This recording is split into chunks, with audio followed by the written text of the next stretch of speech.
Hello everybody, welcome back to the Diesel Driven channel. After last week's successful video about the transfer portal moves, we are back with 15 more impactful movers in the 2025 college basketball transfer portal. So far, not done yet, but these are the guys so far. Again, not the top quote-unquote best guys to move, but 15 guys I think we're going to be talking about. They're going to be on watch lists for awards next year's, and just official good guys, I think, in my mind. Stamp of approval, good guys. So let's get into it. First off, we've got Bennett Stirtz coming out of Drake, moving to Iowa with his head coach, Ben McCollum. He's a really interesting player because, as you can see here, he dominated the Missouri Valley Conference, getting a lot of points, a lot of rebounds. He's extremely efficient. He gets up shots. He's an outstanding passer with a great turnover rate as well.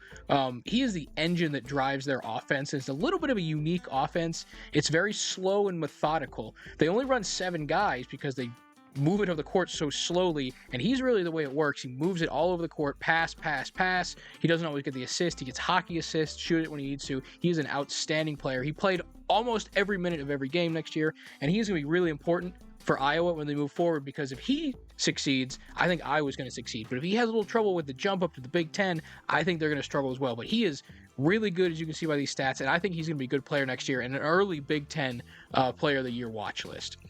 Next, staying in the Big Ten, they've made some big moves. We've got Donovan Dent coming from the New Mexico Lobos over to the UCLA Bruins for Mick Cronin, I believe, is the coach there. He needs a point guard, and he's got a point guard right here. As you can see, red all over the place. He's a very good player. He gets to the line, and he doesn't foul. That's a great thing to see when the fouls committed are so much lower than the fouls drawn. So he gets to the line. He hits his free throws at the stripe. Another huge minute guy, plays like 36, 35 minutes a game. Big usage guy. He ran the offense out there. So he's a really experienced 3-year guy who's going to come into Los Angeles and be big for Mick Cronin. He's only got 1 year of eligibility left, just like Stirtz. I forgot to mention that as Stirtz. Only 1 year of eligibility left. This guy has 1 year. He's 22. He's a big guy. He knows how to play. And I think he's going to make a nice step into the Big Ten. As you can see, he toiled with New Mexico, led him to the tournament a couple times. And I think his play is just going to translate really well, and he's going to be another solid starter out there in UCLA. And watch out for them this year. They lost some guys in the portal, so there's a lot of minutes available for Dent here, but he was a big get for Mick Cronin. All right, next, we've got a freshman, the first person with multiple years of eligibility left here, Jayden Quaintance, I believe his name is. I'm not sure if I got that right, and I apologize if it's not. This is a big dude. We don't have a weight here, but you can see by this photo, he is a large dude, and he's pretty raw as well, so he cannot shoot the basketball from outside. He's very efficient inside. He gets a lot of blocks. He gets a lot of rebounds. Prone to some fouls, but not too bad for a young guy. He's just one of those guys you stick in the middle of the paint and just let his energy feed out there. So I think he's going to do really well for Mark Pope in Kentucky. He was originally a Kentucky commit, and when Calipari left, he committed to ASU. Things didn't go right, so now he's going back to Kentucky, and I think he's going to do well there because Mark Pope, he's been showing he can make guys do really special things over there. So I think he's going to put him in the right role, and he can really contribute in an 18 to 22 minute role. Same kind of thing. Nice backup borderline starter. I think he'll be good for them. And he's got 3 years of eligibility, so he could be around for a while. All right, next, Bryce Hopkins going from Providence to St. John's, an intra-Big East transfer right here. Another guy who started at Kentucky, but he's been at Providence for the last 3 years and really made his mark there. He's been hurt the last 2. That's how he's got a 5th year of eligibility. Last year doesn't count, only 7.2% of minutes played. So you have to go back to 2023 to really see what he was doing. But going back there, you can see another guy who gets to the line, doesn't foul, pretty good shooter from all over the court, decent efficiency. He's a good defender, and he doesn't foul. I think he's going to fit really well in for Rick Pitino. Doesn't foul, gets some threes up, but he does have some shooting ability. That'll be a big bellwether for him. If he can improve that 30% career number up a little bit, I think he's going to be really good. If he stays down there, it might be a little bit tricky, but I think Rick Pitino, he's got an eye. He's been turning around St. John's pretty quickly. So I think if he's good for him, he's good for me. I think he'll do well next year in his 1 year of eligibility. Next up, we have Josh Dix going from the Iowa Hawkeyes to the Creighton Blue Jays. And this is another 3-year guy at Iowa. Played a lot of minutes the last 2 years. Really important. A really efficient shooter. He's a 42% three-point shooter. That's always what you want to see. Takes about 5 a game.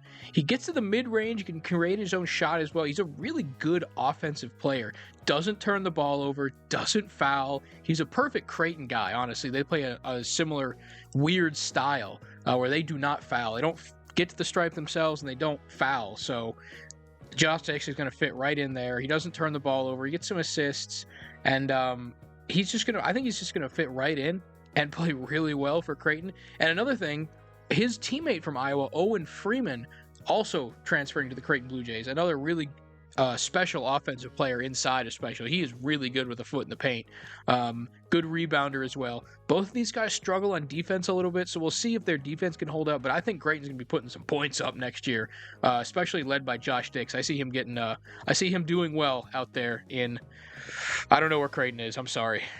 Next, we've got Zvonimir Ivisic from Croatia, the 7'2" big man, making his third school in as many years. Also started at Kentucky with John Calipari and followed him to Arkansas. Didn't work out, looking for a transfer, and he is going to Illinois to help. I forgot. Brad Underwood, I think, is their coach.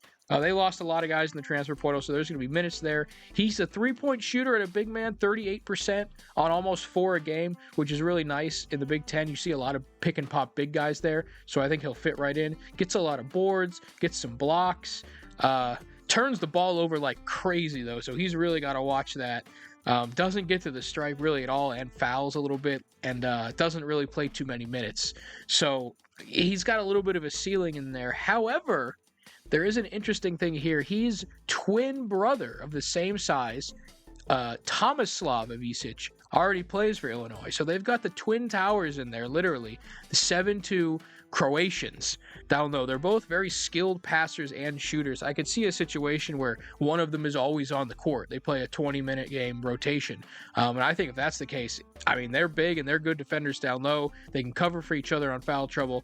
And they're probably going to play better, playing with their twin. I think that'll help each other out. So I'd watch out for Illinois and the big guys down low, because I think they're going to make a little noise next year. Next, we have Pop Issacs. And I know he's in a Texas Tech jersey. This is where he made his hay. He went to Creighton, and technically it's a Creighton to Houston transfer, but for all intents and purposes, it's a Texas Tech to Houston transfer, because he only played 8 games for Creighton last year. Maintaining the year, he redshirted that one, so he's got 2 years of eligibility left going down to Houston, and he is going to be Kelvin Sampson's new point guard for the next 2 years. He's a good defender, not a crazy efficient player. As you can see, his effective field goal percentage is in the 40s for his career. That's not great, but he is an engine. He does drive things, so that'll push down his efficiency as he tries to do more things. Maybe as a more egalitarian offense in Houston will allow him to stick to his strengths, which is on the defensive side of the ball. I think he's going to fit in there like a glove. No doubt on the defensive side. He's 22, so he's an older guy. He's got, he's developed. He can play pretty well. And I think he's going to do well there. He takes a ton of threes, so I think if he can take a few less threes, he'll get better looks, and those numbers will bump up a little bit, and you can look at him like, oh, wow, Pop Issacs with a big jump. So he could be a 40% three-point shooter again. And I just think he's going to fit right into Houston, and I think they're not going anywhere. They're going to be a really good team next year, and he's going to be a part of it.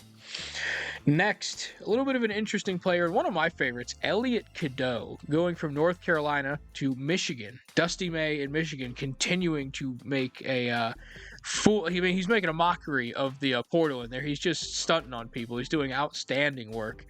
Getting Cadeau here is an interesting thing. I think a really good fit. He is a traditional point guard. He's going to set it up. He's not a great shooter. He's not looking to shoot. He's looking to pass. I mean, top 13% ranked assist rate in the country last year, playing in the ACC. So that is nothing to sneeze at. He turns the ball over like crazy, which fits right in for Michigan. So he's got to tone that down. But if he can keep that assist rate and dial back those turnovers a little bit, I mean, watch out. And then he can't shoot either. So if he can add a little bit of a shot, I mean, there's a lot of low-hanging fruit improvement areas here. He's a little bit small and he fouls a good amount. So he's really he's outstanding at one thing, passing, and everything else needs some work. So if he can tighten everything else up, he could be an incredible player. But Michigan has a lot of good players who need the rock.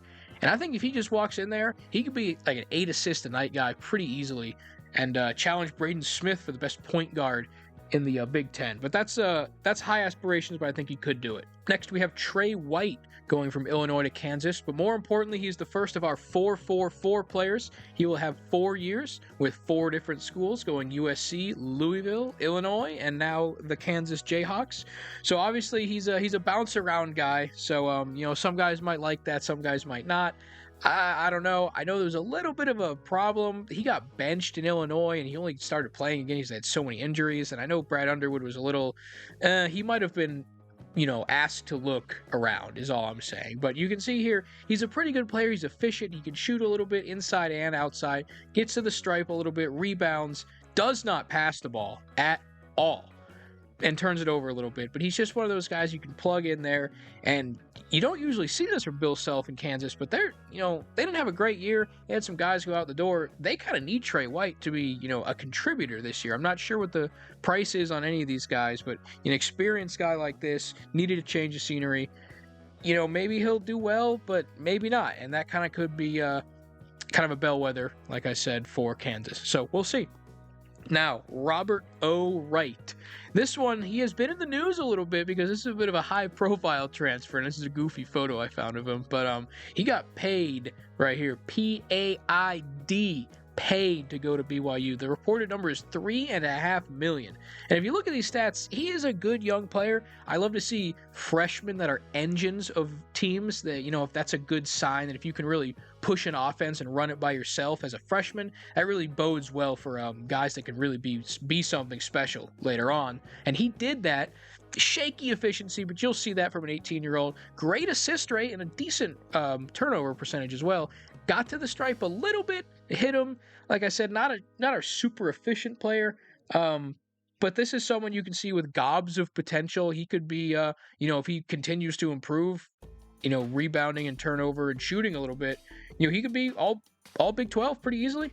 But it's a little interesting that you would drop $3.5 million on a guy who's not proven, not unproven, but certainly not proven. And they're really betting that he's going to be something. And especially since these contracts are year to year, if he does play really well next year, they might have to pay him even more. But who knows about NIL? But I just wanted to include him because that's a lot of money. That's a lot of garbanzo beans. So that's the first 10. So if you made it this far, I really appreciate it if you hit that subscribe button and like the video. Maybe leave a comment if you have any suggestions. This is where the real fans are, in the middle. So I appreciate the people that are watching this right here. Let's keep going. All right, number 11. I feel like I had to include this guy, Keyshawn Hall, because I think he's going to play a big role on a good team next year. Auburn's losing a lot of guys. Chad Baker-Mazar just hit the portal today. They're losing a lot of guys. So they're going to be asking for a lot from guys coming in. And as you can see here, another 4-for-4 candidate, UNLV, George Mason, UCF. He has bounced around the mid-majors and played a pretty good role, a pretty efficient role. He gets to the line very well, and that typically travels. Hits his free throws. You love to see that. You're always worried a little bit when you make that jump in competition. Are you going to get to the stripe as much? If he can, I think he's going to be a great player, soak up a lot of minutes, and be important for them.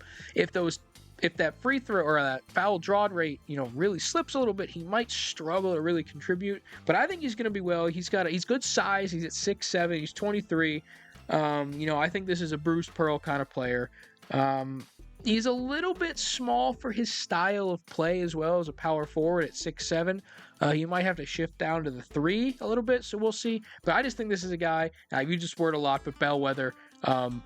I think he's going to really be a guy that determines how well Auburn's going to do. And his career three-point percentage is 36%. You can't see because of me right here, but it's 36%. So if he can shoot like that and his rebounding can stay with the size of the SEC, I think it'll be good. If he's overpowered and they can't count on him, I think that might build difficulties for Auburn. Next up, this is wrong. I did the thing wrong. Switch these over here. He's going from Xavier to Louisville. 4-for-4 guy. I apologize for the error in the graphics, but another 4-for-4 guy going to Pat Kelsey in Louisville. And he is a Pat Kelsey guy. You can see he shoots a lot of threes, about 8 a game, hits 42% of them. He is going to be asked to do the same thing in Louisville, and shoot a lot of threes. I think he's going to fit right in. He gets to the stripe, hits his free throws. A very efficient player, doesn't turn the ball over. He's going to step right in. He's only got 1 year of eligibility, but he plays a ton of minutes. He's going to soak them up. I think this is an all-ACC contender, and I think Louisville is going to be outstanding next year. Pat Kelsey's a wizard in the portal, and they're going to be really good. So switch that from Xavier to Louisville, and he is going to make Louisville very good next year. All right, next up, Joson Sanon. I'm not sure if I'm saying that right, but he is a freshman going from ASU over to St. John's, joining Bryce Hopkins. And Rick Pitino is really putting together a good team, because this is another guy, as you can see, he's not ranked at much, but what it is, he's a good three-point shooter, and he was the engine of a team as a freshman. I always love looking for that.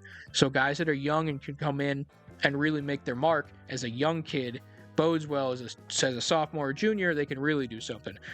So he's a good defender. He's a pretty good three-point shooter. He's got to pass the ball a little bit better and not turn it over as much if he really wants to be an engine. I mean, that's a horrible assist rate, if we're honest, for a guy who's 6'5", trying to be the engine. If he wants to be an off guard, that's something different, but he needs to improve his efficiency. So a lot of potential here. That size, and they don't have a weight, which is interesting. So he's just a guy I think Rick Pitino is going to mold into a good player in the Big East, and maybe not this year, but maybe a year down the road if he sticks around, I think he'd be an all Big East player. He does have 3 years of eligibility, so we will see. All right, now I know I'm going to butcher this, but I'll try it anyway. Matas Volkietaitis from Marijampol, Lithuania. That's my best attempt. This is a big man. This is the big European guy. The white chocolate is what they're calling him. He had a great season for Florida Atlantic. Very efficient, good rebounder. Got to the stripe. Fouled like crazy, but he got to the stripe as well. Okay in his free throws. He's a inside only shooter, but he's pretty efficient on that. His assist to turnover ratio is comical to look at. He had 9 assists total in his 33 games. He averaged about 18 minutes a game. So only getting 9 assists on the year is pretty funny, especially since European big men are usually better passers. But he's got to improve that a little bit. But he's got a ton of potential. And Texas had a ton of size leave this year. I think they had like 5 big men graduate. So they have nobody up front. They need minutes. He's going to step into at least probably as many minutes as he can stay on the floor for, as he can stop fouling. He'll play like 25 minutes a game. But I think he's another guy with gobs of potential and a big opportunity on an SEC team. They're going to be playing tough games, and they're really going to need him. But if he can't step up, they don't have any size, and I think they're really going to struggle. And the SEC is so good that if you slip up, I mean, you're looking at you might lose eight games in a row. So he's going to be an important young transfer on a big team early in the season. All right, and last up, we have Solomon Washington, following his coach Buzz Williams from Texas A&M up to Maryland. And I think this is, and I've said this word a lot, I apologize, is another bellwether player. He's nothing crazy. He's a pretty good rebounder, a pretty good defensive blocker and stuff like that. So he's just a big body to put in at 6'7". But I think he's really going to tell the tale of how Maryland's going to do this year. If he can step in and maybe improve a little bit, they're going to be a good team. But if he steps in and has a little trouble adapting to the Big Ten, it's a different play style or something, I think they're going to struggle because they'll have to dip a little bit deeper in the bench. And this means that first year won't be as crisp as they want it to be. I think Buzz Williams is going to be fine there in the long run, but who knows about this first year. So he's got to get to the stripe and keep defending well. And if he can defend well and maybe improve his three-point shot, because 24% ain't going to cut it, but if he can improve that, he could be a serious rotation piece, maybe a starter for them. But if not, maybe he'll be relegated to the bench. But again, I think he's really going to determine how their season's going to go to an extent. So, everybody, that is what we've got. I went a little bit long today talking about these guys. I appreciate you if you stuck around this long. Please let me know in the comments below, do you like this kind of video? Any other suggestions for other kind of videos? I like doing college basketball. I'm a little bit knowledgeable about it, unlike many other things. So please let me know. And that's it. Like, subscribe, share, and I'll be back next Saturday with another video. See y'all then.